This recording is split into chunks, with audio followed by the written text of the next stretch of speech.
All right, let's now look at formatting text inside a web page. So that's the focus of this presentation, and we have several elements to help us do it. So let's start with simple things, italic. So italic, as you probably know already, you just do italic to some text, then it will kind of change the angle of the text and make it look a little bit different. So here we have a paragraph, and then inside there a little italic sequence.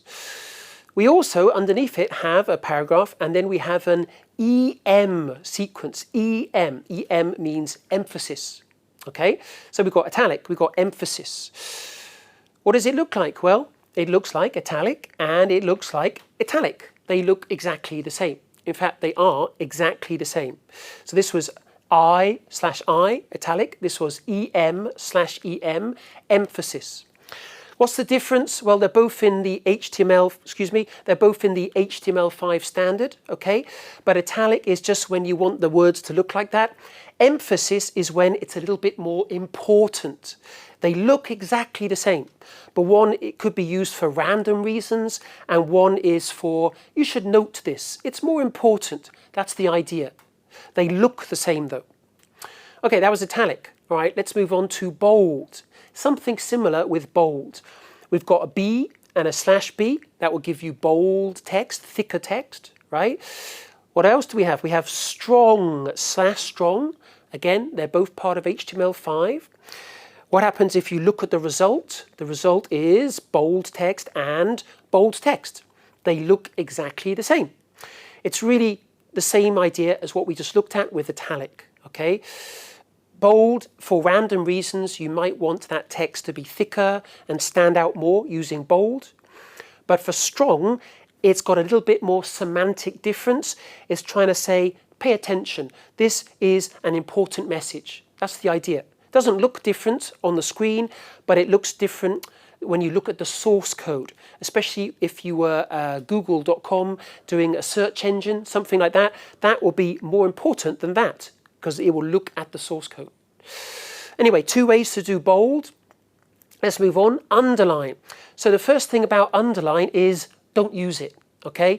It's just too confusing. Over the last 25 years, people used it for different reasons, and people often think, oh, it's got a line under it. It's a link. They try to click on it. It's not a link at all. It's just got a line under it. Very confusing. So personally, I try to never, ever, ever use underline. Okay, if you insist on using underline, well, then this is how you would do it. You would do a U at the start, /U at the end, and that will give you a line under it. If you do use it, you're supposed to use it only in an appropriate situation. So here's underline, where really these days you shouldn't do that, okay? It just kind of looks confusing. Is that a link? Should I click on this? I don't know, unless I try it, okay? So I wouldn't do that personally. But if you look at the HTML5 specification, it says, yeah, there's some situations where it might be okay. For example, a Chinese name, perhaps you underline the surname because the surname goes first, unlike the Western system where the surname goes last. Okay, that is a reasonable use of underline. But even there, people may think, wait, is that a link? And they try to click on it. So again, personally, I would avoid underline if possible.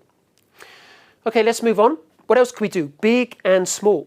You can guess what they do. Big/big is going to make this text bigger than the text around it. Okay. What else? We've got small. Small/small. That text is going to be smaller than the text around it, which is this text. Okay. What does it look like? Looks like this. Okay. It's dangerous to use big. Now, it may be hard for you to see it, but that word is actually a little bit bigger than the words on the left and the right. Okay. It is bigger. And what about here? Smaller. And again, might be a little bit hard for you to see on the video, but those three words are smaller. Okay? Very simple. Big, small. Some things you've got to keep in mind.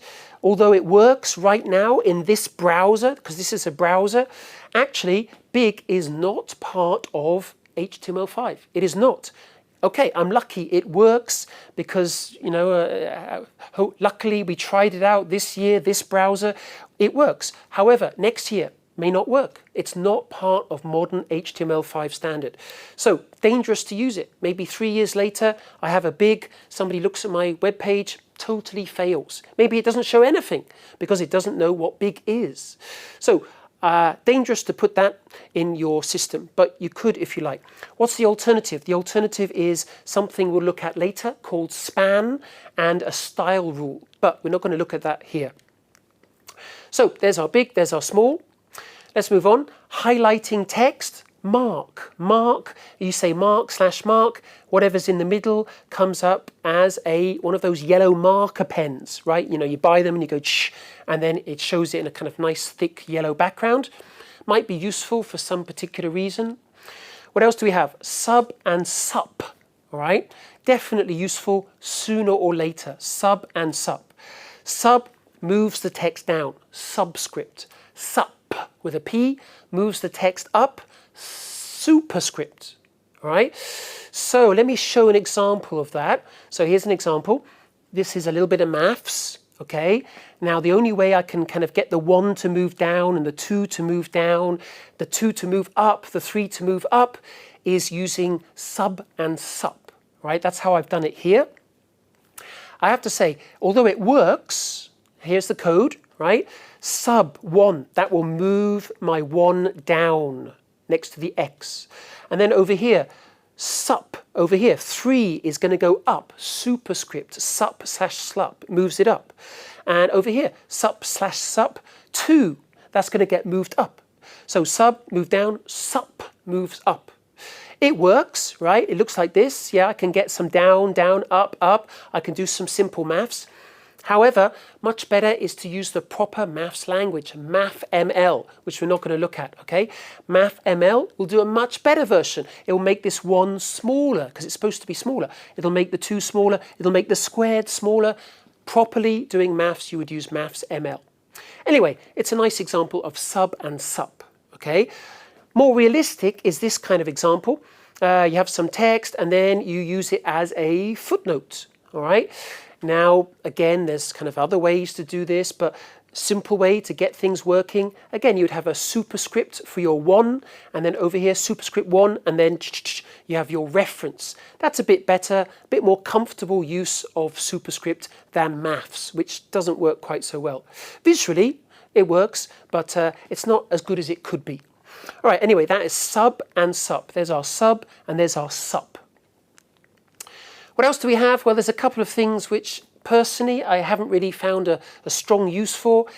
Inserted text and deleted text. Ins and del. So the idea is that maybe you share documents through a web page and you want to show that somebody else has deleted something or somebody else has added something, like you're sharing the document. All right, so insert/insert, the word truly has been inserted. That is the message you're showing in the browser. And also del/del, this word has been deleted. That's the message you're showing in the browser. Looks like this. There's my inserted word. It uses a line to show that it's been inserted, and this word has been deleted. Puts a line right through it. It's really for editors. It's just for editors to show what they're doing in a web page. Okay, that's our quick introduction to some of the things you can do with text in HTML5.